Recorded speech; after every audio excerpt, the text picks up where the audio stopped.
ஜெபிப்போம். கிருபையும் மகா இரக்கம் அன்பும் இந்த நல்ல தகப்பனே, இந்த நல்ல காலை வேளைக்காக நாங்கள் ஒரு நன்றி செலுத்துகிறோம். உண்மை ஆராதிக்கும் பொழுது எங்கள் மத்தியில் நீர் அசைவாடினோம். உண்மை துதிக்கும் பொழுது இருதயம் களி கொண்டது. இப்பொழுதும் உங்களுடைய வார்த்தையை தெளிவாய் எங்களுக்கு போதையும் ஆசையாய் வந்திருக்கிறோம். அடியேனை மறைத்து கர்த்தர் நீ வெளிப்படும்படியாய் ஜெபிக்கிறோம். இந்த சபை முழுவதும் உடைய கருத்தில் ஒப்புக் கொடுக்கிறோம். இயேசுவின் நாமத்தில் வேண்டிக் கொள்கிறோம் நல்ல பிதாவே. ஆமென்.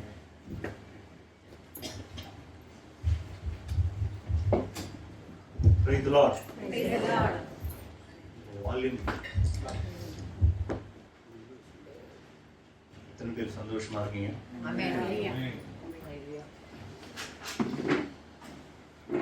சிலர் தான் சிரிக்கிறீங்க, சிலர் சிரிக்க மாட்டீங்க. நீங்க என்ன ஜோகா அடிக்கிறீங்க சிரிக்கிறதுக்கு கேட்குறீங்களா? கர்த்தருக்குள்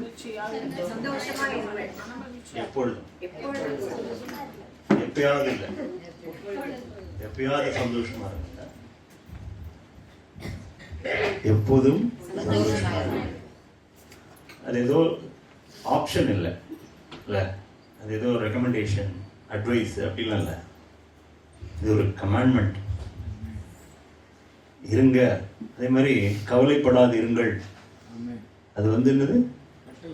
கட்டளை. அடிக்கடி கொஞ்சம் கவலைப்படுவோம் பிரதர்னா என்ன அர்த்தம்னா, அடிக்கடி நான் கொஞ்சம் செத்து போயிட்டு வரேன் அப்படின்னு கவலைப்படுறதுன்னா நீங்க என்ன பண்றீங்க? ஆண்டவர் விட்டு விலகிடுறீங்க. ஒரு இந்த கெட்ட குமாரன் கதையில அந்த அப்பா என்ன சொல்வார்னா, என்னுடைய இளைய மகன் மரித்தான், அப்புறம் அவனும் செத்துலாம் போல, ஆனா அவர் என்ன சொல்றாரு? என் கூட இல்லை அப்படின்னு சொல்றாரு. கர்த்தர் கூட இல்லாதவர்களை கர்த்தர் எப்படி பார்ப்பார்? வேற ஒன்றும் இல்லை. புரியுதா உங்களுக்கு? அப்போ ஒருத்தன் சொல்றான், நான் உங்களை எப்போ ஃபாலோ பண்ணோன்னா என்னோட அப்பாவை அடக்கம் பண்ணிட்டு நான் உங்களை பின்பற்றுவேன் அப்படின்னு சொல்றான். அப்போ ஆண்டவர் என்ன சொல்றாரு? மரித்தோர் தங்கள் நீ என்ன பின்னாடி. அப்போ ரெண்டு மரித்தோர் சொல்றாரு. ஒருத்தர் பிசிக்கலி டெட், இன்னொருத்தர் ஸ்பிரிச்சுவலி. இப்போ கர்த்தர் பார்வையில யாராவது அவர் விட்டு பிரிஞ்சுட்டு அவர் என்ன சொல்றாரு?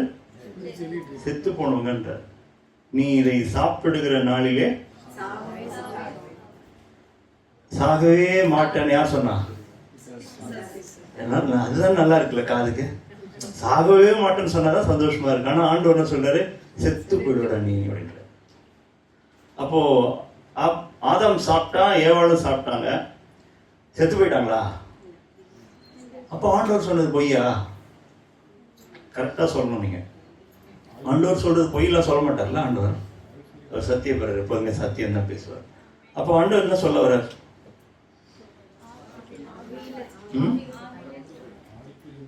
உனக்கு எனக்கும் தொடர்பு போச்சுரா.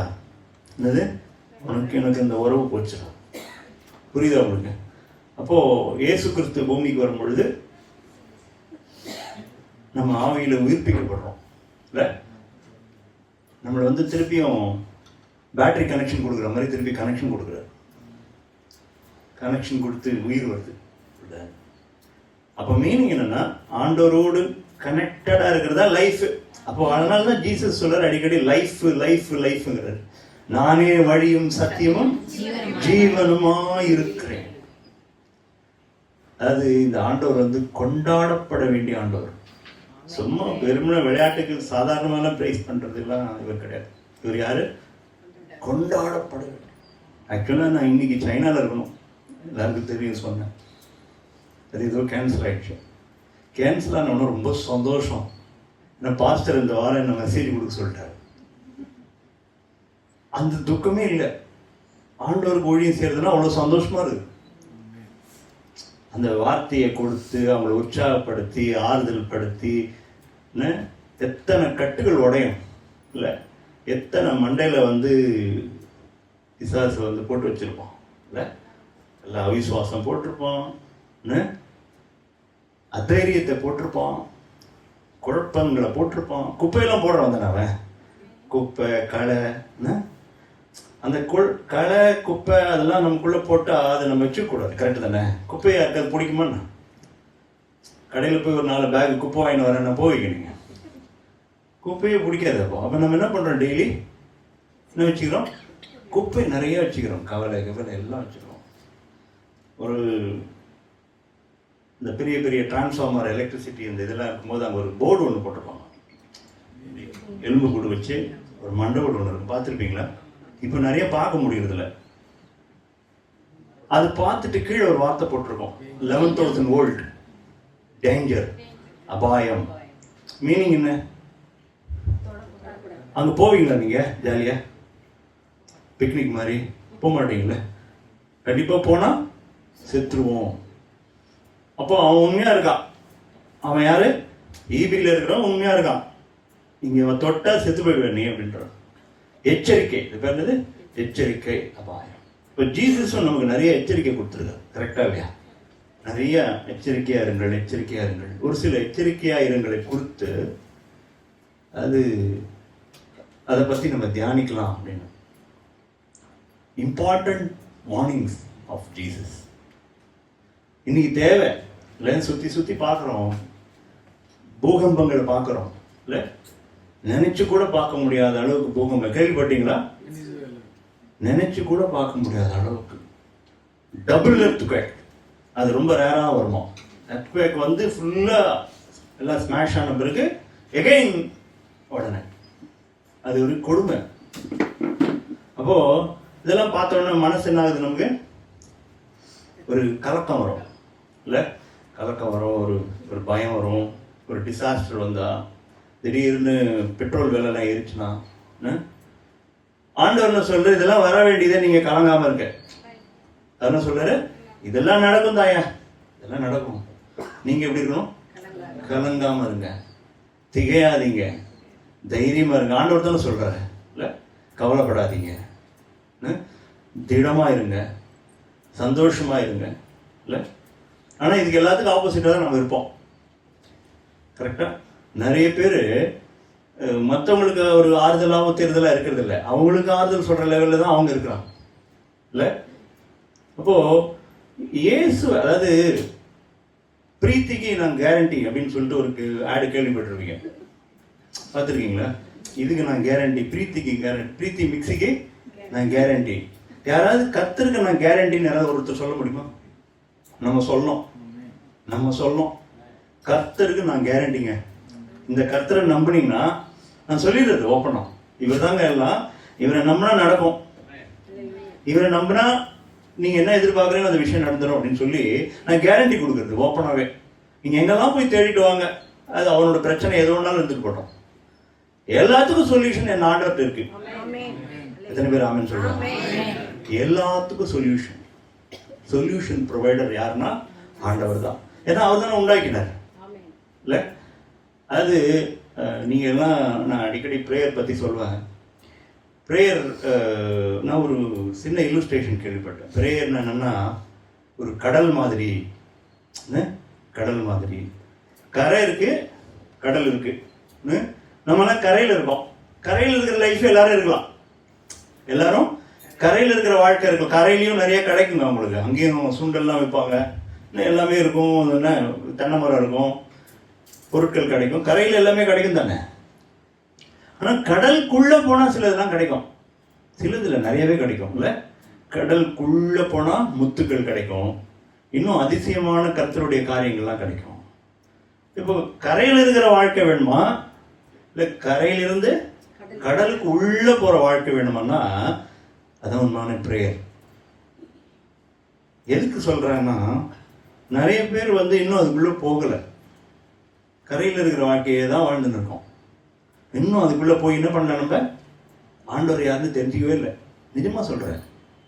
நீங்கள் ஒரு நாள் நீங்கள் ஆண்டவரை நேரில் பார்க்க வேண்டிய சந்தர்ப்பம் வரும், நான் விசுவாசிக்கிறேன். நீங்கள் அப்போ தெரியும் இங்கே நிறைய மிஸ் பண்ணதெல்லாம்.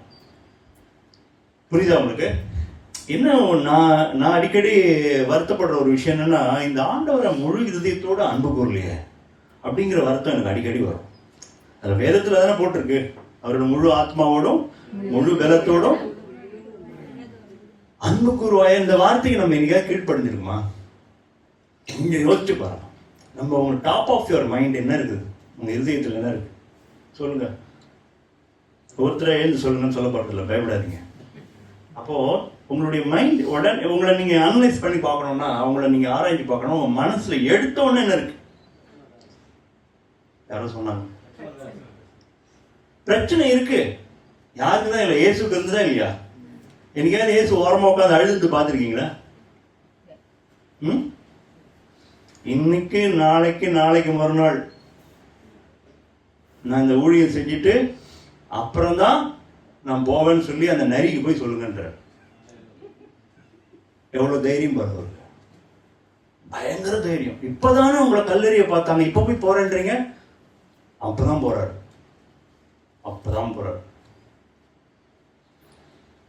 ஆக்சுவலா நம்ம சந்தோஷம் மிஸ் பண்ணணும்னு வச்சுங்களேன், ஆண்டோர் கூட இருக்கிற உறவை ஏதோ மிஸ் பண்ணோம்.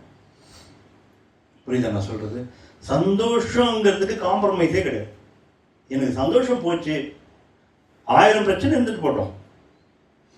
இது கர்த்தர் உண்டு இன்ற நாள், கர்த்தர் உண்டு பண்ணின நாள். இதுல அல்டிமேட்லி அதுதான் எனக்கு வேணும். என்னுடைய சந்தோஷத்தை யாரும் எடுத்து போடக்கூடாது. கரெக்டா இல்லையா? அப்போ கர்த்தர் எவ்வளோ விஷயங்கள் நம்ம கிட்ட சொல்லி ஃப்ரீடம் கொடுக்குறாரு. அவர் வந்ததே நம்மளை விடுதலை ஆக்கிறதுக்கு தான். அவர் சொல்றாரு, வருத்தப்பட்டு இளைப்பாறுதல் தருவேன். அடுத்த வசனம் தான் ரொம்ப முக்கியம். நான் சாந்தமும், சீக்கிரட்டே தாங்க, சாந்தமும் மனத்தாழ்மை தான் இந்த வருத்தம் வராத காப்பாத்துது உங்களை. அதுதான் நீங்க வசனத்துக்குள்ளேயே புதைஞ்சிருக்கும். நீங்க எதோ ஒன்றாலும் தியானிச்சு பாருங்க. மேல இருக்கிற வசனம் கீழே இருக்கிற வசனம் வாசிச்சிங்கன்னா அதுக்குள்ளேயே புதைச்சு வச்சிருப்பாரு ஆண்டவர். அதுக்கு முன்னாடி விஷயத்த நீங்க கொஞ்ச நேரம் சுத்தணும், அதை வெளியே அசைப்போடணும். அதாவது நம்ம வேதத்தை வாசிக்கிறோம், சுவாசிக்கிறது கிடையாது. எப்படி? வேதத்தை என்ன பண்ணணும்? வாசிக்கணும், சுவாசிக்கணும், ரெண்டுமே செய்யணும். அப்போ எச்சரிக்கைகள் கர்த்தர் கொடுக்குறாரு. கர்த்தர் யார் எச்சரிக்கை கொடுப்பா? ஒரு ஒரு மகனுக்கு யார் எச்சரிக்கை கொடுப்பா? அப்பா கொடுப்பார், பெற்றோர்கள் கொடுப்பார்கள். எதுக்காக கொடுப்பாங்க? ஒரு பள்ளத்தில் விழுந்துடக்கூடாது, ரோடை பார்த்து கிராஸ் பண்றான், வண்டி ஓட்டும் போது பார்த்து ஜாக்கிரதையா ஓட்டு. எதனால கொடுக்குறாங்க? அவங்க மேல இருக்கிற அக்கறையினால. அந்த அளவுக்கு அக்கறை பக்கத்து வீட்டுக்காரனோ எதிர் வீட்டுக்காரனோ வைக்க முடியாது. அப்ப யார் நமக்கு எச்சரிக்கை கொடுக்குறா? உயிரை கொடுத்து வாங்கியிருக்காங்க. நான் சொல்லுவாங்க, நான் உயிரையே உனக்கு கொடுக்குறேன்னு நிறைய லவர்ஸ் எல்லாம் பேசிப்பாங்க. ஆனா கொடுக்க மாட்டாங்க. ஆனா நமக்கு கொடுத்தவர் யாரு? உயிரையே கொடுத்தது நம்ம ஆண்டவர் மட்டும்தாங்க. ஒருவன் நல்லவனுக்காக மறிக்க துணிவானாம். இதுதான் சூப்பர். எனக்கு ரொம்ப பிடிச்சதுதான். ஒருத்தன் நல்லவனுக்காக மறிப்பான்பா. இவ்வளோ நல்லது பண்றது. இந்த நம்ம தலைவருக்காக நான் உயிரை கொடுப்பேன்னு தொண்டை சொல்லலாம். எத்தனையோ உதவி செஞ்சிருக்காரு குடும்பத்துக்கு. நான் அவருக்கு டீ கூட குளிப்பேன், டீ குடிப்பேன் மாதிரி டீ குளிப்பேன்னுவான். ஆனா ஆண்டவர் சொல்றாரு, நாம் பாவிகளாய் இருக்கையில. இதோட பெரிய வார்த்தை எதுவுமே கிடையாது. அல்டிமேட். எவ்வளோ லவ் இருந்தா அந்த வார்த்தை வரும். கெட்டு போயிடக்கூடாதுன்ற விருப்பம். கெட்டு போகாமல் இருக்கும் வசனம் இருக்கும், பார்த்துருக்கீங்களா? கெட்டு போகாமல், கெட்டு போக கூடாது. நம்ம நீங்களும் நான் என்ன ஆகக்கூடாது? கெட்டு போயிடக்கூடாது. உயிரை கொடுத்து வாங்கியிருக்காரு. உயிரை கொடுத்து வாங்கினருக்கு தான் அதோட விலை என்னன்னு தெரியும், அதனுடைய அருமை என்னன்னு தெரியும். உனக்கு ஏதாவது அருமை தெரியுதான்னு கேட்பாங்களே. நீ சம்பாதிச்சு வாங்கினா தெரியும்பா, உனக்கு ஏதாவது அருமை தெரியுதா அப்படின்னு கேட்பாங்களா? யாருக்கு நல்ல அருமை தெரியும் சொல்லுங்க? கர்த்தர் ஒருவருக்கே. நம்ம ஆத்மா நேசரவர் யாரு? ஆத்மாவை. அந்த அளவுக்கு நீங்க கூட நானும் நேசிக்க மாட்டோம் நம்மளோட ஆத்மாவை. நாம வச்சிருக்கிற அக்கறையை காட்டிலும் நம் மீது பல கோடி மடங்கு அக்கறையை வச்சிருக்கிறது தான் கர்த்தர். எத்தனை பேர் ஆமேன்னு சொல்லுங்க? சத்தம் வரலையே, இதுக்கெல்லாம் இவ்வளவு சத்தம் வரணும். அரைகுறையா ஆமேன்னு அழுகுறல்ல, இந்த உற்சாகமே காணுமே. நானும் உற்சாகத்துக்காக போராடுறோம், வரமாட்டேங்குது. அப்போ நீங்க நேசிக்கல. ஓப்பனா சொல்றேன், யார் உற்சாகமா கத்தலையோ அவன் கர்த்தரை நேசிக்கல. சும்மா பேருக்கு வரீங்க சபை. எனக்கு என்ன கவலை என்னை மாஸ்டரிங் பண்ணக்கூடாது. என்ன அது என் தலைமையில நிற்க கூடாது. எனக்கு ஒரு பண பற்றாக்குறை என் தலையில நிற்க கூடாது. என் குடும்பத்தில் இருக்கிற பிரச்சனை என்ன ஆளுகை செய்யக்கூடாது. எதுவுமே என்ன ஆளுகை செய்யக்கூடாது. யார் ஆளுகை செய்யணும்? கர்த்தர் ஒருவர் என்ன ஆளுகை செய்யணும். அவர் ஆளுகை கீழே நான் இருக்கணும். எப்படின்னா, ஒரு காருக்கு ஜீசஸ் தான் டிரைவர், நான் ஒரு ரைடர், அது உள்ள உட்காந்துருக்கேன், அவ்வளோதான், பேசஞ்சர் இல்லை. எப்படி இருக்கும் லைஃப்? எப்படி இருக்கும்? நீங்கள் என்ன பண்ணுறீங்க? அவரை பின்னாடி வச்சுட்டு நீங்கள் டிரைவிங் சீட்டுக்கு போயிடுறீங்க. ஏடாகுடமாக ஓட்டுறீங்க. ஓட்ட தெரியாமல் ஓட்டி அவரையும் டயர்டாக்கி ஒரு வழியாக்கி எங்கேயாவது போய் முட்டி மோதி சொதப்பி எல்லாம் பண்ணுறீங்க. ஆனால் ஆண்டவர் ஓட்டினா எப்படி இருக்கும்? ஃபர்ஸ்ட்ல தான் ஸ்பீட் பிரேக்கர் பார்த்து ஓட்டுவார். ரேஷ் டிரைவிங் பண்ண மாட்டார். ஃபர்ஸ்ட் கிளாஸாக கொண்டு போய் எங்கே கொண்டு போய் விடணுமோ ஓட்டுவார். இதை நம்ம பண்ணுறது இல்லை. உண்மையை சொல்கிறேன். கவலையை கொண்டு போய் ஒரு பாதத்தில் வச்சிடறோம். அப்படி ரிட்டர்ன் வரும்போது அந்த பேக் எடுத்துன்னு திரும்பி வந்துடும். புரியுது உங்களுக்கு? நிஜமாக தான் நடக்குது. ஹாப்பியஸ்ட் மேன் யாருன்னா இயேசுவை ஆண்டவராக கொண்டவன். இதுல ஏதாவது யாருக்காவது மாற்று கருத்து இருக்கா? இயேசுவை ஆண்டவராக கொண்டவனுக்கு சந்தோஷத்துக்கு குறைவில்லை. இதை நீங்க சொல்லுங்க, உங்க வாயில நீங்க அடிக்கடி அறிக்கையிடுங்க, என் ஆண்டவர் பெரியவர் சொல்லுங்க. கர்த்தர் என் மெய்ப்பராய் இருக்கிறார், நான் தாழ்ச்சி அடைவதே இல்லை. இதை சொல்லுங்க அடிக்கடி. கர்த்தர் மெய்ப்பரா இருந்தார். கர்த்தரை தேடுகிறவர்களுக்கோ ஏதாவது உங்களுக்கு டவுட் இருக்கா? இப்ப பேசுறீங்களா? உங்க வாயால உங்களுக்கே பேசிக்கிறீங்க. ஏதாவது டவுட் இருக்கா? ஒரே குழப்பம், ஒரே ஒரு சோகம். இது இந்த சத்தியம் தெரியுது. இவ்வளோ தூரம் உள்ள போயிட்டீங்க. இப்போ எத்தனை பேரும் ஆண்டவர்களை கொண்டு வரலாம்? இவர் தாங்க எல்லாம் இவர்கிட்ட வந்திருக்கான்னு சொல்றதுல என்ன இருக்கு?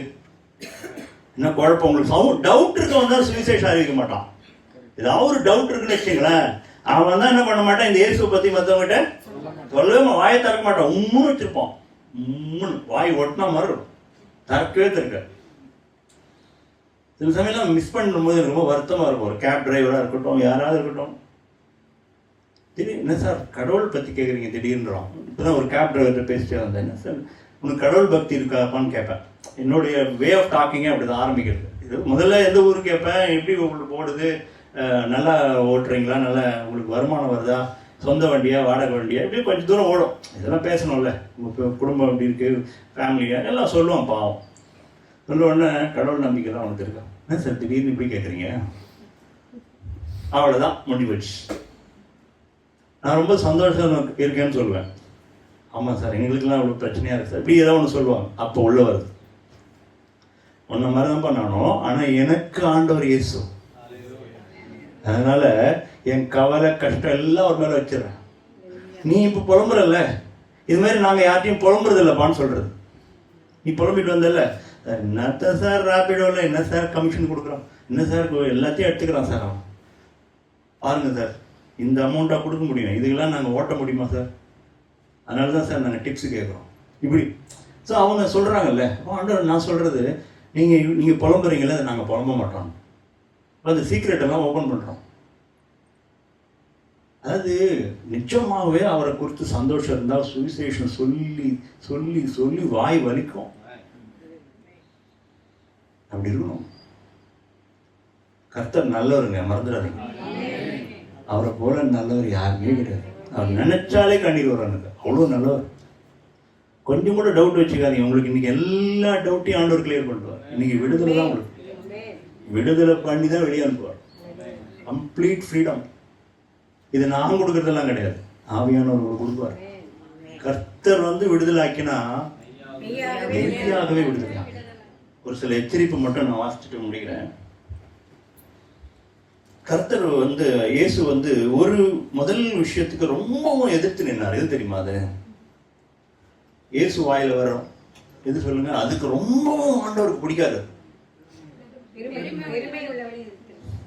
பெருமை உள்ளவர்கள்லாம் ரைட் தான். இயேசு வந்தபோது மாய்மாலக்காரங்களை எதிர்த்தார். மாய்மாலன்னு சொல்லுங்க. யாருக்காவது மாய்மாலத்தை பத்தி தெரியாம இருக்கா? ஹிப்போக்ரசி இங்கிலீஷ்ல. மாய்மாலம்னா என்னது?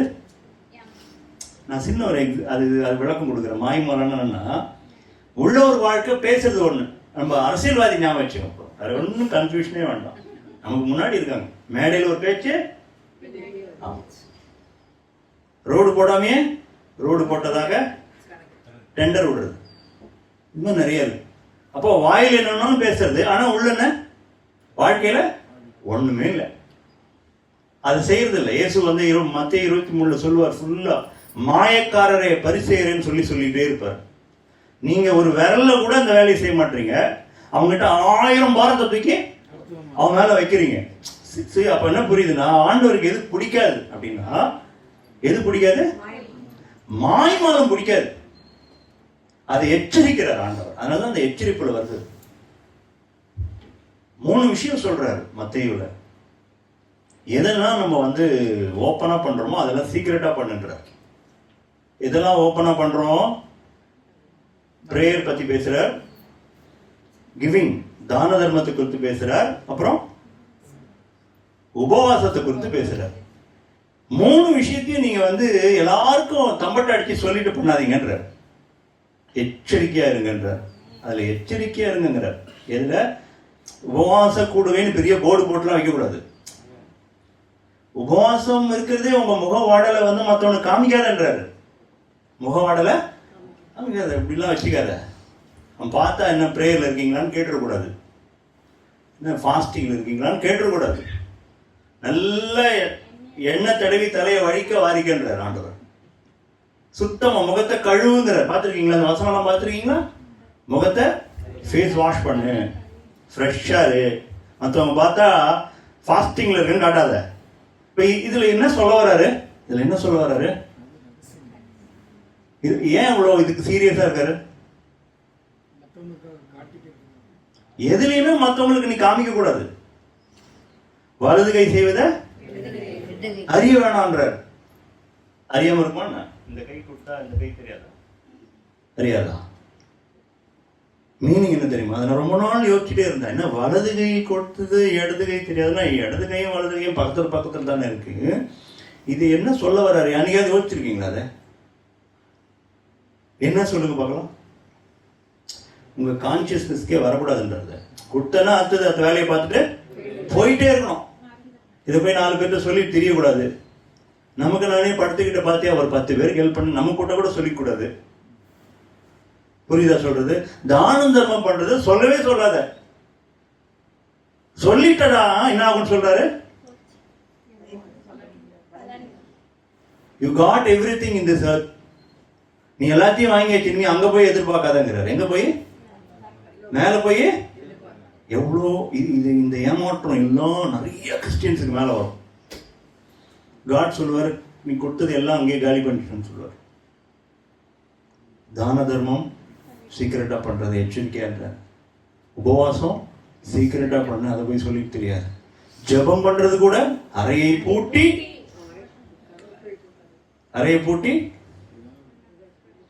அந்த ரங்கத்துல போய் ஜெபம் பண்ணு.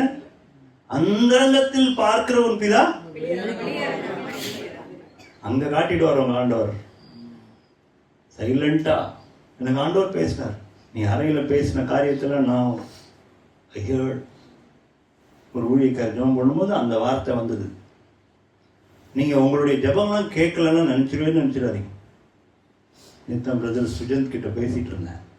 ஜெபத்தை எப்படி கர்த்தர் கேட்கிறார், பதில் தருகிறார்னு சொல்லி ஷேர் பண்ண என்னோட எக்ஸ்பீரியன்ஸை. உங்க ஜெபம் ஒண்ணு கூட மிஸ் ஆகாது. ஒண்ணு கூட மிஸ் ஆகாது.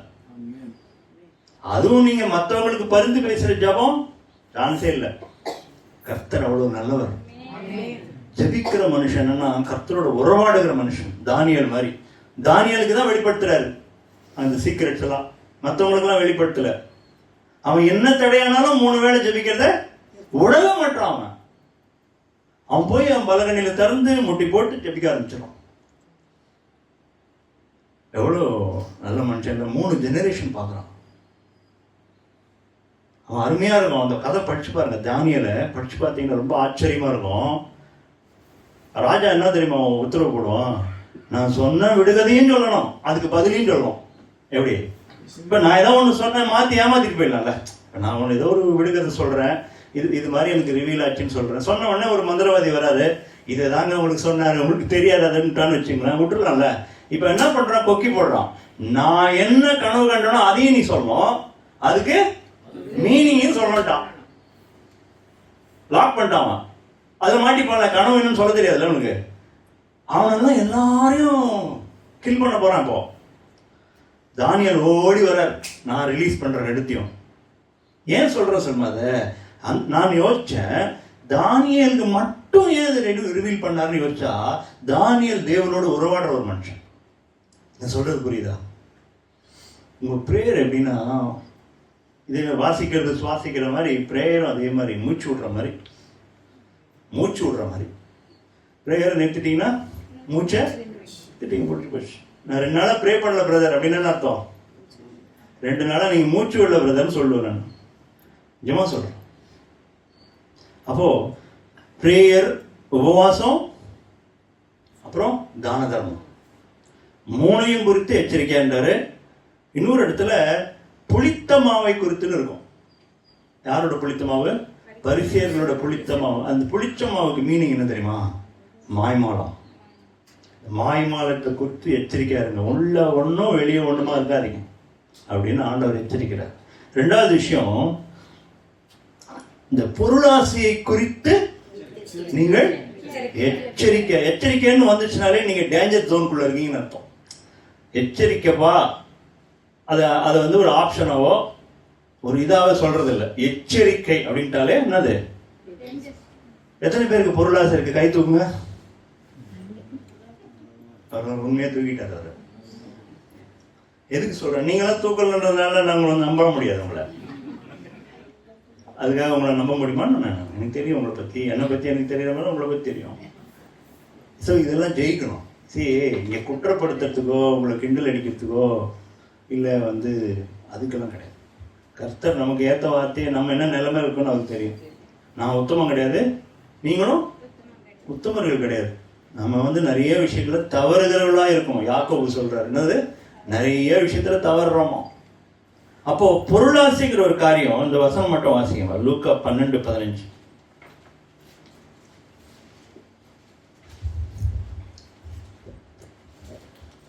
பின்பு அவர் அவர்களை நோக்கி, பொருளாசையை குறித்து எச்சரிக்கையாயிருங்கள், ஏனெனில் ஒருவனுக்கு எவ்வளவு திரளான ஆஸ்தி இருந்தாலும் அது அவனுக்கு ஜீவன் அல்ல என்றார். என்ன இல்லையா? எவ்வளோ நீங்க உங்களுக்கு சொத்து இருந்தாலும் அது உங்களுக்கு ஜீவன் இல்லை, நித்திய ஜீவனும் இல்லை. அதுக்கு முன்னாடி இருக்கிற வசனம் வாசிங்க.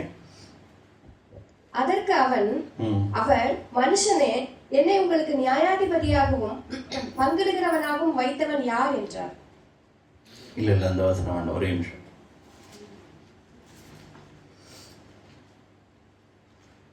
மத்தேயு எழுதின சுவிசேஷம் 6வது அதிகாரம் 24 வாசிங்க.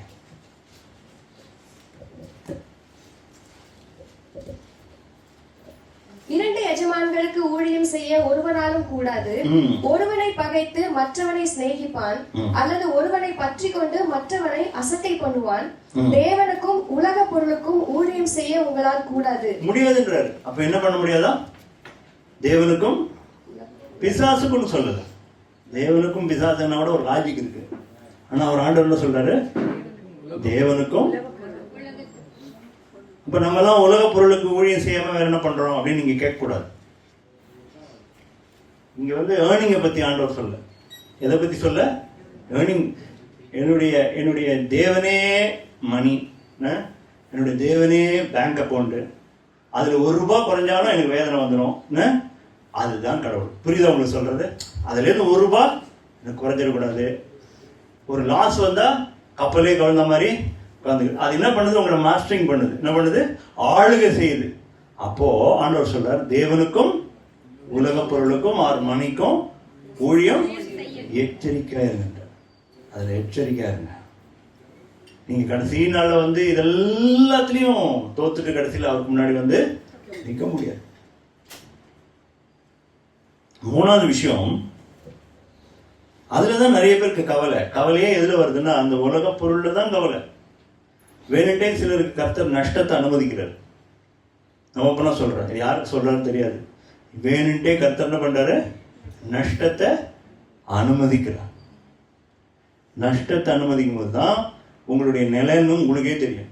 என்ன நஷ்டத்தில் உட்காந்து புலம்பி ஆண்டவர்கிட்ட போய் ஆடுறீங்களா, ஆண்டவரே அது போனா விடுங்க, நீங்க கொடுத்தது தான், நீங்க ஒன்னொன்று கொடுக்கறதுக்கு நீங்க போதுமானவருக்கு உங்களுக்குள்ள நான் சந்தோஷமா இருக்குன்னு சொல்லிட்டு போறீங்க.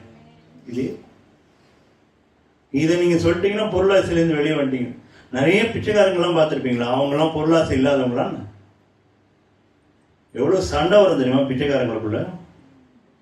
நீங்க பணக்காரங்களாம் பொருளாசை ஆரங்கன்னு நினைக்காதீங்க, எல்லா லெவல்லையும் இருக்காங்க. அது விக்கிரகமா மாறும். என்ன மாறும்? மூணாவது விஷயம்,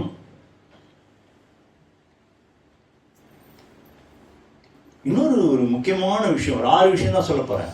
மூணாவது விஷயம், ஒரு விஷயத்தை ரொம்ப சீரியஸா ஆண்டவர் சொல்லுவார், கள்ள தீர்க்கதரிசிகளுக்கு எச்சரிக்கை. யாரெல்லாம் கள்ள தீர்க்கதரிசி சொல்லுங்க பாப்பா. கள்ள தீர்க்கதரிசின்னு ஆண்டவர் சொல்றவர் யார்? மத்தேயு 7:15 வாசிங்க.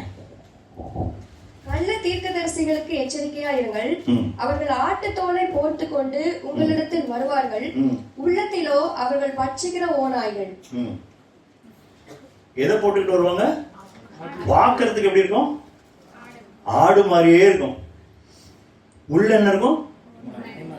என்ன மீனிங் இது? ஆடுன்னு என்ன பண்ணுவீங்க நீங்க? அப்ரோச் பண்ணுவீங்க, ஓ ஆடுதானு நினைப்பீங்க. பக்கத்துல போனோடனே அப்போ கள்ள தீர்க்கதரிசினா என்னன்னா அவனுடைய நோக்கமே உங்கள்கிட்ட எதையாவது பெற்றுக்கொள்றது தான். நான் சொல்றது புரியுதா? அவங்கள்கிட்ட இருந்து எதையாவது பெற்றுக்கொள்ளணும். உங்களுடைய சொத்து தான் அவனுக்கு வேணும், உங்களுடைய தேவை நீங்க தான் அவனுக்கு வேணும்.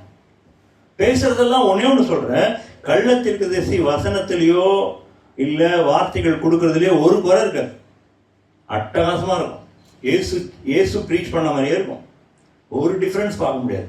அப்படியே உணர்ச்சி பொங்க அப்படி ஒரு ஊழியம் பண்ணுவார் அவர். ஆண்டவர் சொன்னாரு, எப்படி அவனை ஐடென்டிஃபை பண்ணுவீங்க? ரிசல்ட். கனினது ரிசல்ட். அவன் லைஃபை பாரியா, அவன் லைஃப் எப்படி இருக்குன்னு பாரு. சும்மா பேசுறத பார்க்காத, என்ன பண்றான் அவன் லைஃப்பை போய் பாரு. அவன் குடும்பத்தை எப்படி நடத்துறான் போய் பாரு, அவனுடைய நெய்பர்ஸ்க்கு எப்படி நடத்துறான் பாரு, அவனுடைய ஆஃபீஸில் போய் பாரு, அவன் பேசுறது என்ன பண்றான், அவன் செய்யறது என்ன பண்றான் பாரு, அவனுடைய தான தர்மம் என்ன பண்றான்னு பாரு, பொருளாசக்காரனா திருட்டு பையனா இருக்கான்னு பாருன்ற. அதான் கனி. கனின்னா வெளிப்பட்டுரும். கனி வந்து வெளிப்படும். கனியெல்லாம் மறைக்க முடியாது. புரியுதா சொல்றது? ஆண்டவர் மறைக்க முடியாத விஷயத்தை வெளியே சொல்றாரு. நிறைய விஷயத்த மாயமாலமா உள்ள வைக்க முடியும், கனி என்ன பண்ண முடியாது? நல்ல கனியா கெட்ட கனியான்னு கண்டுபிடிச்சிடுவீங்களா நீங்க தான். அதை வச்சு அவனை டிசைட் பண்ணுன்ற. அதனால எல்லாரும் வார்த்தை கொடுக்குறாங்க, எல்லாரும் வசனம் கொடுக்குறாங்க, நம்பி நம்பி கேட்டுறாது. அந்த ஆண்டவர் ஒரு ஒரு ஒரு ஒரு வரம் ஒன்று கொடுக்குறார், பகுத்து ஆவிகளை. அதை கேளுங்க ஆண்டவர்கிட்ட. நான் நிறைய தடவை கேட்டிருக்கேன். இவங்க கூட பேசுறமே, இவங்க எப்படிப்பட்டவன்றது தெரிஞ்சுக்கிறதுக்கு ஆண்டவர் அந்த ஆவியை கொடுக்குறார். இயேசு ஒரு இடத்துல ஒரு வசனத்துல வரும், அவர் சொல்றார், மனுஷர் உள்ளத்தில் இருக்கிறதை அறிந்தபடினால் எல்லோரோடும் அவர் இணங்கவில்லை. நம்மள மாதிரிலாம் ஏமாற மாட்டார் ஆண்டவர். நம்மள மாதிரிலாம் ஏமாற மாட்டார். நம்மெல்லாம் வந்து பழத்தை காட்டு ஏமாத்திரம் தான். நம்ம பழம் அழகழகானதை காமிச்சிங்கன்னா மயங்கிடுங்க. ஆண்டவர் அப்படி கிடையாது. அவர் வந்து ராஜாவாக்கும்படி ஒரு சேரெல்லாம் தூக்கிட்டு வந்துடுவாங்க. அவங்க அங்கேருந்து ஓட்டுருவார் எஸ்கேப் ஆகி. உங்களுக்கு பதவி கொடுக்கட்டுமான்னா ஆண்டவர் முதல்ல வேணாண்டுவார். எனக்கு பதவி கொடுக்குறார் அவர். பதவியில இருந்தா இங்கே கீழே வந்தது, நீ என்ன எனக்கு பதவி கொடுக்குறது? அவர் இருக்கிறதே அவர் பெரிய பதவி, அதை விட பெரிய பதவி எதுவுமே கிடையாது. இவன் சின்ன பதவி கொடுக்குறான், அங்கேயே ஓடிடுவார். அதனால கர்த்தரை ஏமாற்ற முடியாது, நம்மளதான் ஏமாற்ற முடியும். என்ன காரணம் சொல்லுங்க? என்ன காரணம் சொல்லுங்க? நமக்கு தெரியல, ஆண்டவர்கிட்ட கேட்கறது இல்லை. நிறைய விஷயம் நம்ம ஆண்டவர்கிட்ட கேட்கறது இல்லை. ஓப்பனா சொல்றேன், நம்மளே ஜீனியஸ் நமக்கு நினைப்பு. ஓப்பனா சொல்றேன், சின்ன சின்ன விஷயங்கள் கூட கேட்கணும்னு பையன்கிட்ட சொல்லிட்டு வந்தேன். சின்ன விஷயம் ஒன்றும் இல்லை, ஒரு இடத்துல கார் பார்க்கிங் கிடைக்காது, என்ன போகும்பொழுதே ஒரு சின்ன ஜபம், எனக்காக என் வண்டி விடுறதுக்கு ஒரு பார்க்கிங் ஒரு இடம் கொடுங்கப்பான்னு கேட்டு போவேன். ரியலி சொல்கிறேன், ஆண்டவர் அங்கே பண்ணி வச்சிருப்பார். கர்த்தர் நல்லவங்க, அவ்வளோ நல்லவர்னா அதை என்ன வாயால் சொல்ல முடியாது. குழந்தை மாதிரி நீங்கள் சின்ன சின்ன விஷயம் கேளுங்களேன், என்ன அல்பமாக கேட்குறான் அப்படிலாம் நினைக்க மாட்டேன். ஏன்னா நீங்கள் நம்பி கேட்குறீங்களே, நீங்கள் நம்பி அவர்கிட்ட போய் அப்பா எனக்கு ஒரு இடம் ஒன்றும் கிடைக்கக்கூடாதான்னு கேட்டு போங்களேன். ஏன் கேட்க மாட்டேறீங்க? சின்ன சின்ன விஷயம் கேளுங்க. ஆண்டவர்கிட்ட பெரிய விஷயம் தான் கேட்கணும்னு நினைக்காதீங்க. உன் வழிகளிலெல்லாம் கர்த்தரை நினைத்துக் கொள்வாயாக, அவரே வாய்க்க பண்ணலாம். உன் வழிகள் எல்லாம், வழின்னா என்னது? உன்னுடைய லைஃப் முழுவதுன்னு அர்த்தம். உன் வழிகளில் எல்லாம்னா என்னது? Every event of your life, எல்லாவற்றிலையும் அவர்கிட்ட என்ன பண்ணுமா, நீ ஒரு கன்சல்ட் பண்ணிக்கிட்டே இருக்கணும். ஆண்டவரே இது என்ன பண்ணலாம், இவன் ஒருத்தர் கேட்க வரான்னு நான் எப்படி பதில் சொல்றது? எல்லாரும் வந்து கல்லெறிய வராங்க. யார? ஒரு ஸ்திரீயை வந்து விபச்சாரத்தில் பிடிச்சிட்டாங்கன்னு சொல்லி இவங்கெல்லாம் ரொம்ப யோகியம் மாதிரி, எப்படி இவங்கெல்லாம் ரொம்ப யோகியம் மாதிரி, இவர் இது வரைக்கும் பண்ணாதவர் மாதிரி இவ்வளோ பெரிய கல்லை தூக்கின்னு வந்துட்டாங்க. ஆண்டவர் ரொம்ப நேரம் அவர்கள் ஓயாமல் கேட்டுக்கொண்டிருந்தார்கள். ஆண்டவர் என்ன பண்ணாரு? என்னன்னு நினைச்சிருப்பீங்க? அது ஏன் உட்காந்து மண்ணில் எழுதியிருப்பார்? யார் யாரோ என்னென்னமோலாம் மெடிடேட் பண்ணி சொல்லிட்டு இருப்பாங்க. அந்த பொண்ணோட பேர் எழுதினாரு, இதெல்லாம் தேவையாக இருக்கு, ஏதோ எழுதியிருப்பார். அவர் ஒரு கொஞ்சம் டைம் எடுக்கிறார். ஏன் சொல்லுங்க சொல்லுங்க. இதாவே இப்போ இவங்களுக்கு என்ன பதில் சொல்கிறோம்? ப்ரேயர் ஓடிருக்கோம், வந்தது பாருங்க ஒரு பதில். அந்த கல்லை விட பவர்ஃபுல்லா இருந்தது இல்ல? என்ன பதில் சொல்லுங்க? பாவம் செய்யாதவன் எவனா இருந்தா அவன் முதல் கல் எடுத்து எறிடாங்க. பெரியோர் முதல் சிறியோர் வரை எங்க அவங்கெல்லாம் காணோன்றார். அவர் ஏதோ வந்தாங்களே அவங்கெல்லாம் எங்க காணோன்றார். எல்லாம் போயிட்டாங்களாம். மனசாட்சியிலே குத்தப்பட்டவர். எதுக்கு சொல்றேன்னா, கன்சல்ட் எவ்ரி திங். ஆண்டவர்கிட்ட எல்லாத்தையும் கேளுங்க. கர்த்தர் எவ்வளவு நல்லவர். அடுத்த விஷயம், கள்ள தீர்க்கதரிசிகள் தான் சொன்னேன் நான். அடுத்த விஷயம், 4வது விஷயம் நான் சொல்லி முடிக்கிறேன்னு ஒரு 2 இருக்கு. Danger of unforgiveness. மத்தேயு எழுதின, மார்க் எழுதின சுவிசேஷம் 11வது அதிகாரம் 25வது வசனம் வாசிங்க. நீங்கள் நின்று ஜெபம் பண்ணும்போது ஒருவன் பெயரில் உங்களுக்கு யாதொரு குறை உண்டாயிருக்குமானால் பரலோகத்தில் இருக்கிற உங்கள் பிதா உங்கள் தப்பிதங்களை உங்களுக்கு மன்னிக்கும்படி அந்த குறையை அவனுக்கு மன்னியுங்கள். என்ன சொல்ல வர்றீங்க? நீங்கள் நின்று ஜெபம் பண்ணுங்க. என்ன சொல்றாருன்னா, அடுத்த வசனம் வாசிங்க. நீங்கள் மன்னியாதிருப்பீர்களானால் பரலோகத்தில் இருக்கிற உங்கள் பிதாவும் உங்கள் தப்பிதங்களை மன்னியாதிருப்பார். ஆமா, இதை நீங்க முடிவு எடுத்துக்கலாம். இதான் உங்க லைஃப். நீங்க ஒருவேளை இங்க இருக்கிற சபையில யாரா இருந்தாலும் சரி, யாரையாவது மன்னிக்காம இருந்தீங்கன்னா வேற ஒண்ணும் இல்லை, நீங்க எக்ஸ்பெக்ட் பண்ணாதீங்க ஆண்டவர் உங்களை மன்னிக்கணும்ட்டு. வேற ஒண்ணும் இல்லை. இது ஒரு எச்சரிப்பு. இதுல எங்கேயும் எச்சரிப்புங்கிற வார்த்தையெல்லாம் இருக்காது. ஆனா ஆண்டவர் இது எச்சரிப்பா தான் கொடுக்குறாரு. இந்த அன்ஃபர்கிவிங் ஹார்ட் வச்சுக்கிட்டு. ஆனா நிறைய தடவை பார்த்துருக்கேன், ஜெபம் பண்ணும்போது கரெக்டா நம்ம கிட்ட ஏதோ ஒரு குறைந்த மைண்ட்ல ஞாபகம். நான் நிறைய தடவை பார்த்துருக்கேன். அப்ப என்ன மீனிங்னா, அந்த ஜெபத்துக்கு தடையா எது வந்து நிக்குது? சரி, தம் பிள்ளைகள் சமாதானத்தோட, அவன் மனசுல எந்த ஒரு பிட்டர்னஸ் இல்லாம அவன் வந்து சந்தோஷமா இருக்கணும்னு கர்த்தர் விரும்புறாரு. நீ எவனோ ஒருத்தனை காட்டுன்னு காட்டிட்டு வந்து என்கிட்ட ப்ரேயர் பண்ணாதன்றாரு. அங்க கத்துன்னு கத்திட்டு அவனை லெஃப்ட் ரைட் வாங்கிட்டேன் பிரதர்னு சொல்லிட்டு இங்க வந்து என்கிட்ட பேசாதன்றாரு. அங்கே குறை உண்டான ஒரு இடத்துல நீ உன் காணிக்கையே வச்சுட்டு வந்துருப்பாரு. பார்த்துருக்கீங்களா? என்னது உன் காணிக்கையும் வேணாம், உன் ஜபம் என்ன சொல்ல வர்றாரு ஆண்டவர்? நீங்க ஒழுங்கா இல்லாம என்னோட எதுவுமே எனக்கு வேணாம், உன் ஆராதனை வேணாம், எதுவும் வேணாம், ஆவியோடும் உண்மையோடு தான் எனக்கு ஆராதனை வேணும். உன்னோட அறகுற ஆராதனை, 4 பேர் திட்டிட்டு வந்த பிறகு ஆராதனை, குடும்பத்தை நடத்த தெரியாத ஒரு ஆராதனை, எல்லாம் எனக்கு வேணும். உண்மையான ஆராதனை வேணும் இருக்கின்றார். அடுத்தது விஷயம், மன்னிக்கிறதுக்கு நான் சொன்னேன், மன்னியாதிருத்தல். ஏன்னா ஆண்டவர் நம்மளை எக்கச்சக்கமாக மன்னிச்சிட்டாங்க. இன்னொரு பேரபிள் சொல்லணும்னா, அந்த கதை சொன்ன டைம் இல்லை. ஒரு ராஜாக்கு ஒருத்தவங்க எவ்வளோ பணம் கொடுக்கணுமா, அவன் என்ன பண்ணா, ஆண்டவர் மன்னிச்சான். அவன் போய் ஒரு இன்னும் ஆள் அவன் கழுத்தை பிடிச்சிட்டான். அது இவர் ஒரு 50 கோடி தரணுங்க, அவன் 5 ரூபா தான் தரணும், இல்லை 50 ரூபா தரணும்னு வச்சுக்கலாம். அவன் கழுத்தை பிடிச்சி கத்துன்னு கத்துறான், எப்படா தருவான். இது போய் சொல்லிட்டாங்க, ராஜா போட்டு கொடுத்துட்டான். எவனோ ஒருத்தன் திருப்பி பிடிச்சினான், பிடிச்சிட்டு வந்து திருப்பி அவனுக்கு தண்டனை. எதுக்கு சொல்றேன்னா, நம்ம மன்னிக்காம நம்ம மன்னிப்பை எதிர்பார்க்கிறதே மகா தவறு. அது கர்த்தர் விரும்புறது இல்லை. ஏன்னா இந்த ஆண்டவர் என்னை வந்து அதை எவ்வளோ அழுதுருக்கேன் தெரியுமா, என்னை எவ்வளோ மன்னிச்சிருக்காரு, ஒன்றும் விடாம மன்னிச்சு என்னை பரிசுத்தமாக்கி வச்சிருக்காரு. என்ன எவ்வளோ சந்தோஷம் இல்லை. உங்க மேல எந்த குற்றம் இல்லைங்க, இதோட பெரிய சந்தோஷம் இருக்கு. குற்றமே கிடையாது, நீங்க அப்பழுக்கு இல்லாம பரிசுத்தமா இருக்கீங்க. இதோட என்ன வேணும்? இதுதான் லைஃப். இந்த லைஃப் தான் இங்க கொடுத்துருக்காரு. எத்தனை பேருக்கு இந்த சுத்த மனசாட்சி இருக்கு? நீங்க அரசியல்வாதிலாம் பாக்குறீங்களே, நீங்க ஒன்னொன்னா வெளியே வருது ஊழல்கள்லாம். இல்லை இங்க எல்லாம் மக்களெல்லாம் ஏமாத்திட்டு அங்க போய் நிற்கும் போது எப்படி இருக்கும் நான் நினைச்சு பார்ப்பேன். சில சமயம் நியாய தீர்ப்பெல்லாம் நினைச்சு பார்ப்பேன்.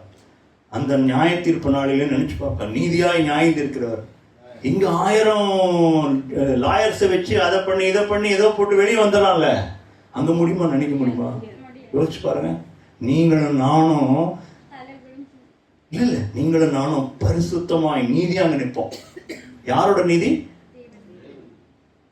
உங்களுக்கு எல்லாத்தையும் அழிச்சிருவாரு. அழிச்சாச்சு. எத்தனை பேர் அல்லேலூயா சொல்லுவீங்க? பரிசுத்தமாக்கி உங்களை சுத்திகரிச்சு ஒரு குற்றம் இல்லாம உங்களுக்கு தண்டனையே இல்லாம கர்த்தர் அங்க கொண்டு போய் நிறுத்துவார். அதுதான் வசனம் போட்டிருக்கு, பிதாவுக்கு முன்பாக பரிசுத்தமும் குற்றமற்றவர்களுமாய் உங்களை நிறுத்துவார் அப்படின்னு போட்டிருக்கு. அப்படிப்பட்ட ஒரு லைஃப் தான் உங்களுக்கு எனக்கு கொடுத்துருக்காங்க. இதை விட சந்தோஷம் வேணும். ஏதாவது சந்தோஷம் வேணுமா? இதை விட சந்தோஷம் ஏதாவது உண்டா?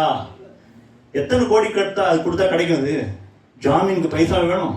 கர்த்தர் தண்ணியே ஜாமீனா கொடுத்தாரு, தண்ணியே கொடுத்தாரு, கொடுத்து வாங்கிட்டாரு நம்மளெல்லாம். இதை டெய்லி கிளைம் பண்ணுங்க, ஆண்டவரே உங்களுடைய அந்த ரட்சிப்புக்காக நன்றின்னு சொல்லணும். அடுத்ததா 5வது விஷயம், உங்களை குறித்து எச்சரிக்கையா இருங்கன்னு ஒரு இடத்துல சொல்றார். லூக்கா எழுதின சுவிசேஷம் 21வது அதிகாரம் 34-36 வரைக்கும் கொஞ்சம் வேகமா வாசிங்க, முடிச்சிடலாம். உங்கள் இருதயங்கள் பெருந்திண்டியினாலும் வெளியினாலும் லௌகீக கவலைகளினாலும் பாரமடையாதபடிக்கும் நீங்கள் நினையாத நேரத்தில் அந்த நாள் உங்கள் மேல் வராதபடிக்கும் எச்சரிக்கையா இருங்கள். யார் மேல வரக்கூடாது? உங்கள் மேல. எதனாலெல்லாம் நம்ம பாரம் அடைஞ்சிருவோம்? பெருந்திண்டி இருக்கான்னு பார்த்துங்க. பெருந்திண்டி, வெறி, லௌகீக கவலைகளினால் பாரமடையாதபடிக்கும் நீங்கள் நினையாத நேரம். கர்த்தர் எந்த நேரத்தில் வருவார்? நினையாத நேரத்தில் வந்துடுவார். நினையாத நேரத்தில் வேணுட்டு தான் வராது. என்ன காரணம் சொல்லுங்க? நம்ம எல்லாம் பேட்டரி மாதிரி இருக்கணும்ன்றார். என்ன பேட்டரி? எவரிடி பேட்டரி மாதிரி யாரெல்லாம் இருக்கிறோமோ அவங்களாம் ஆண்டவரோட போயிட்டோம். ஆயத்தமாய் இருக்கிறவர்கள் பாக்கியவான். எப்படி ஆயத்தமா இருக்கணும்? இப்போ ஆண்டவர் வந்தாலும் அவன் ஆண்டவர் கூட போறதுக்கு ஆயத்தமா இருக்கணும் தான் உண்மையான அவருடைய விசேஷம். நான் சொல்றது புரியுதா உங்களுக்கு? இப்போ நாளைக்கு நான் செட்டரேட் பண்ணிக்கிறேன், நாளைக்கு போய் அவங்ககிட்ட மன்னிப்பு கேட்டுக்கிறேன், நாளைக்கு அவர் கொடுக்க வேண்டியதை நான் கொடுத்துட்றேன், நாளைக்கு பார்த்துக்கிறேன், நாளைக்கு சரியாயிடும் அப்படின்னு சொல்றவங்களாம் அவரோட போக முடியாது. இன்றே ரட்சணிய நாள் ஆண்டவர் சொல்றார். என்னது? இன்றே ரட்சணிய நாள். எல்லா கவலையும் போட்டுட்டு குழப்பத்தில் உட்காந்து ஆண்டவரே எனக்கு இந்த காரியத்துக்காக சொல்லி நீங்க ஜெபம் பண்ணுவீங்கல்ல, ஏதோ ஒண்ணு, வீடு வாசல் காலேஜ் சீட்டுன்னு, இந்த கவலையில இருந்துன்னா மேல போக முடியாது. இதெல்லாம் பாரம் அடையுமா? லௌகீக கவலை, உலகத்தின் மயக்கம் எல்லாம் சொல்றார். இது எல்லாத்துக்கும் எச்சரிக்கையா இருக்கின்ற. திடீர்னு ஒரு நாள் வரும். நோவா நாட்கள் எப்படி வந்தது? எதிரே பார்க்கல. திடீர்னு ஒரு நாள் வெள்ளம் வந்தது, எல்லாரையும் அழித்து போட்டது. அதை அப்படியே பிக்சரைஸ் பண்றார். நோவா நாட்கள் இருந்த லைஃப் மாதிரியே இப்பயும் நடக்கும்ன்றார். லோத்தின் நாட்கள் நடந்த லைஃப் மாதிரியே இன்னைக்கும் நடக்கும்ன்றார். மனுஷகுமாரன் வரும்போது அதே மாதிரி இருக்கும். இந்த எச்சரிக்கைக்கு இதுக்கு நிகரான எச்சரிக்கை வேற எதுவுமே கிடையாது. எப்போ வருவார் ஆண்டவர்? எப்போ வேணாலும் வருவார். நம்ம கால்குலேட்லாம் பண்ண முடியாது. இந்த டைம்லாம் சொல்ல முடியாது. அவர் சொல்றாரு, எனக்கே தெரியாது, என் பிதாவுக்கு தான் தெரியும்.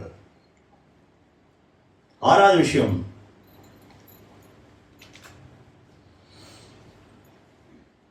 மத்தேயு எழுதின சுவிசேஷம் 18:10. இது ரொம்ப சீரியஸான விஷயம். இது நான் தியானிக்கும் போது எனக்குமே ரொம்ப ஆச்சரியமா இருந்தது. இதான் குறித்து ஆண்டவர் பேசுறார். இந்த சிறியரில் ஒருவனையும் அற்பமாய் எண்ணாதபடிக்கு எச்சரிக்கையா இருங்கள். எந்த சிறியர்? சின்ன பசங்களை சொல்றாரா அவரு? சொல்லுங்க பார்க்கலாம். சின்ன பசங்களை சொல்றாரா? என்னோட விசுவாசத்துல குறைவா இருக்கும் யாரும் சின்ன பசங்க தான். சிறியர்னா என்னது? நான் இடர்லாம் இருந்துடவே கூடாதுன்றார். இடர்லாம் இருந்தா அவன் கழுத்துல என்னத்தை கட்டணுமா?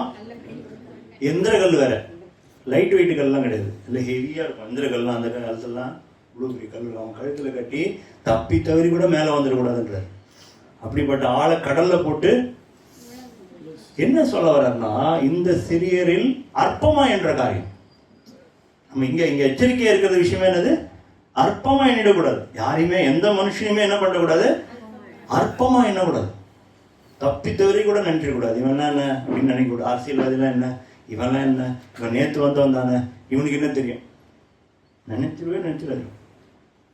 எச்சரிக்கையா இருக்கிறது ஆண்டவர். அது ஒரு காஷன் கொடுக்குறாரு. யாரையுமே குறித்து நான் அற்பமா எண்ணக்கூடாது என் வாழ்க்கையில. அது சின்ன பையனா இருக்கலாம், பெரியவங்களா இருக்கலாம், என்னுடைய ஆவிக்குரிய வளர்ச்சியில கம்மியா இருக்கலாம், படிப்புல கம்மியா இருக்கலாம், இல்ல எப்படி வேணாலும் இருக்கலாம். நான் என்ன பண்ணக்கூடாது? அற்பமா மட்டும் நான் எண்ணிடவே கூடாது. நான் எப்போதும் என்னை தாழ்த்தி ஆண்டவருக்கு முன்பாக என்ன ஒப்பு கொடுக்கணும், என்னை தாழ்த்தணும். எல்லாத்துலையும் இந்த ஆண்டவரே எப்போ தாழ்மை வரும் சொல்லுங்க பார்க்கலாம். நான் சொல்லி முடிச்சிடறேன். எப்போ தாழ்மை வரும் நமக்கு சொல்லுங்க பார்க்கலாம். இதை சொல்லிட்டீங்கன்னா உங்களுக்குலாம் இல்லை, எப்போ நமக்கு தாழ்மை வரும்?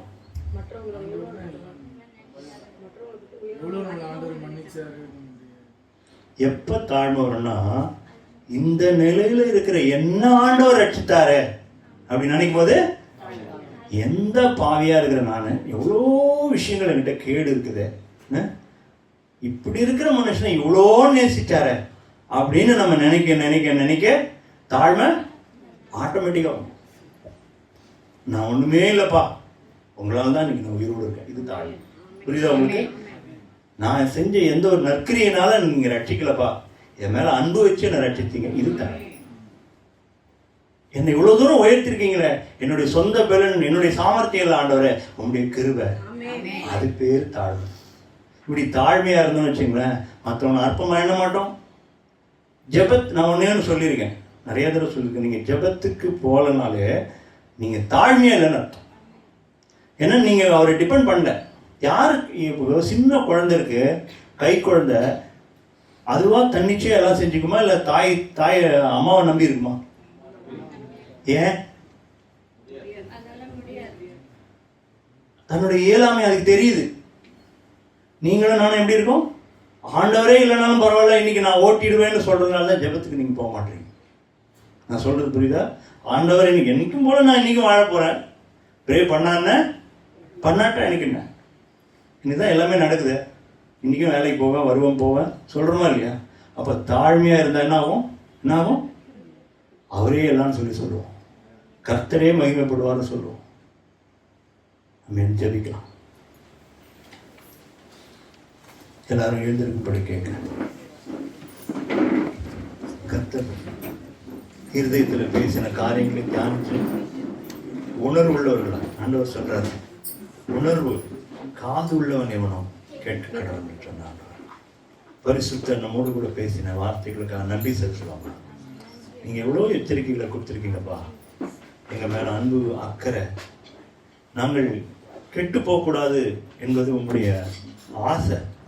என் பிள்ளை எந்த விதத்திலும் கெட்டு போயிடக்கூடாது, என்னோடு கூட நித்திய ஜீவன்ல பிரவேசிக்கணும்னு சொல்றது உங்களுடைய அளவு கடந்த ஆசை. எங்களை நேசிக்கிற நிலையில நாங்க இல்லை ஆண்டவரே. எங்களுக்குள்ள அத்தனை அழுக்குகள் உண்டு, பாவங்கள் உண்டு, மற்றவர்களை அற்பமாய் எண்ணுகிற காரியம் உண்டு, வீம்பு பேச்சு உண்டு, மற்றவர்களை மன்னியாத காரியங்கள் உண்டு, பொருளாசையோடு இருக்கிற வாழ்க்கை உண்டு. இந்த உலகம்தான் எல்லாம், இந்த அரசியல்வாதிகளை போல, இந்த உலகத்தாரை போல, இந்த உலகத்தின் காரியம்தான் எல்லாம் சொல்லி நாங்கள் இருந்திருக்கலாம். ஆனால் எங்களை அப்பழுக்கற்று ஒரு நல்ல நிலையில் எங்களை வைத்திருக்கிறீங்க, பரிசுத்தமாக எங்களை வைத்திருக்கீங்க. நாங்கள் திரும்பி அழுக்காயிட வேண்டாம், ஒரு பண்ணிய மாதிரி மாறிட வேண்டாம். எங்களை பரிசுத்தமாக மாற்றி உண்மை போல மாற்றி எங்களை கொண்டு போகிறீங்க. நீங்கள் சொன்னீங்க, எங்களை நோக்கி சொன்னீங்க, நான் உன்னை மற்ற ஜனங்களை விட்டு பிரித்தெடுத்தேன்னு சொல்லி. இதை விட ஒரு பெரிய வார்த்தை ஏதாவது உண்டு ஆண்டவரே? ஆமாண்டவரே, நாங்கள் நிற்கிற இடம் பரிசுத்த பூமி. இந்த இடத்துல நீர் எங்களை கொண்டு வந்திருக்கிறீர், உம்முடைய பரிசுத்த ராஜ்யத்திற்கு கொண்டு வந்திருக்க அந்த நிலைமையை நாங்கள் உணரட்டும். எங்களுக்கு கொடுத்த அந்த பாக்கியத்தை நாங்கள் உணரட்டும். வீணாய் போகிற, எங்களை விட்டு எடுபட்டு போகிற காரியங்களுக்காக நாங்கள் சிந்தையை வைக்க வேணாம். எதற்காக நாங்கள் சிந்தையை வைக்கணும்னா, கர்த்தரோடு கூட இருக்கணுமே, அதற்காக நாங்கள் சிந்தையை வைக்கட்டும். நாங்கள் உம்மோடு கூட இருக்கணுமே, உம்மோடு கூட நித்தியமாக வாழணுமே, அந்த எண்ணம் எங்களுக்குள்ள இருப்பதாக. ஆண்டவரே, எங்களோடு கூட நல்லா பேசினீங்க, நல்ல வார்த்தையை கொடுத்தீங்கப்பா. உங்களுக்கு நன்றி நன்றி நன்றி. சபையில் இந்த ஒவ்வொருவருக்காக ஜெபிக்கிறோம். அவர்கள் இருதயத்தில் நீங்கள் பேசியிருக்கீங்க, உணர்வு அடைஞ்சிருக்காங்க. நாங்கள் இப்படி மாறணும், எங்கள் அப்பாவுக்கு பிரியமாய் நான் வாழணும்னு சொல்லி மனசில் ஏதாவது அவங்க ஒரு தீர்மானம் எடுத்திருப்பாங்க. கர்த்தர் அதை ஆசீர்வதித்து பலப்படுத்தி உம்முடைய கிருபையாகி அந்த ஐஸ்வர்யத்தை கொடுத்து எங்களை ஆண்டவரே ஈடேற்றும் கர்த்தாவே. உம்முடைய கருத்தில் எங்கள் யாவரையும் ஒப்புக் கொடுக்கிறோம். இயேசு கிறிஸ்துவின் நாமத்தில் ஜெபிக்கிறோம், ஜீவனுள்ள நல்ல பிதாவே. ஆமென்.